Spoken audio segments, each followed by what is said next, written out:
नमस्कार विद्यार्थी मित्रांनो, आपण आणखीन एक संकल्पना बघणार आहोत, ती आहे बाजाराचं वर्गीकरण। हा आपला इयत्ता 12वी मधला 5वा धडा आहे आणि या धड्यामध्ये आपल्याला बाजार म्हणजे काय आणि बाजाराचा अर्थ आणि बाजाराचे विक्रेत्यानुसार आणि स्पर्धेनुसार जे प्रकार आहेत ते आपण बघितलेले आहे। या आधीच्या व्हिडिओमध्ये आपण ते प्रकार आणि त्याचे जे माहिती आहे ती बघितलेली आहे।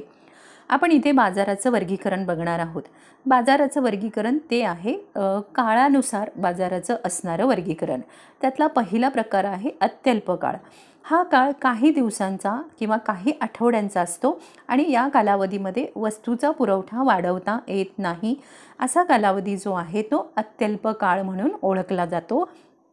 हा कालावधी काही दिवसांचा किंवा काही आठवड्यांचा असतो। बाजाराचं हे जे वर्गीकरण आहे ते काळानुसार आपण वर्गीकरण इथे बघत आहोत। अल्प काळ हा काल जो आहे हा एका वर्षापेक्षा कमी कालावधीचा काळ आहे। या कालावधीमध्ये वस्तूंचं किंवा सेवांचं जे आहे काही प्रमाणामध्ये आपण वस्तू आणि सेवांचं आदानांचं म्हणजे श्रम वगैरे बदल करून वस्तूचा पुरवठा वाढवता येणं शक्य आहे।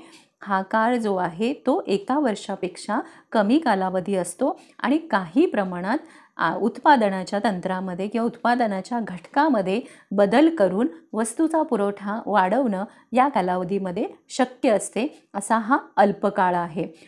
काळानुसार आपण जेव्हा बाजाराचं वर्गीकरण बघत असतो तेव्हा बाजाराचं वर्गीकरण हे वस्तूचा बाजारातील पुरवठा त्या कालावधीमध्ये आपल्याला वाढवता येतो, बदल करता येतो का याच्या संदर्भात आहे।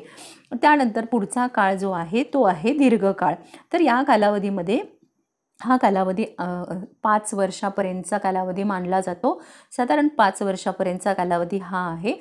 या कालावधीमध्ये आपण उत्पादनाचे घटक म्हणजे श्रम, भांडवल, संयोजक या ठिकाणी बदल घडवून आणू शकतो। उत्पादनाचा खर्च आपण बदलू शकतो आणि त्याचबरोबर या कालावधीमध्ये उद्योग संस्थांना सर्व प्रकारच्या खर्चाशी जुळवून घेणं शक्य होतं आणि हा कालावधी दीर्घकाळ असल्यामुळे तो काही वर्षांचा म्हणजे साधारण 5 वर्षापर्यंतचा हा कालावधी असल्यामुळे या कालावधीमध्ये आपल्याला उत्पादनाच्या घटकांमध्ये बदल घडवून आणता येऊ शकतो आणि उत्पादन खर्चसुद्धा आपल्याला बदल घडवून आणता येऊ शकतात।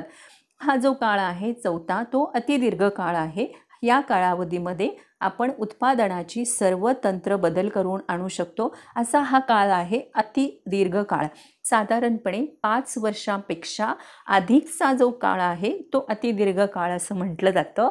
यामध्ये उत्पादनाचे सर्व घटक, उत्पादनाचा खर्च आपल्याला बदलता येणं शक्य असते। तर अशा प्रकारे बाजाराचं वर्गीकरण जे आहे ते काळानुसार बाजाराचं वर्गीकरण 4 प्रकारे केलं जातं।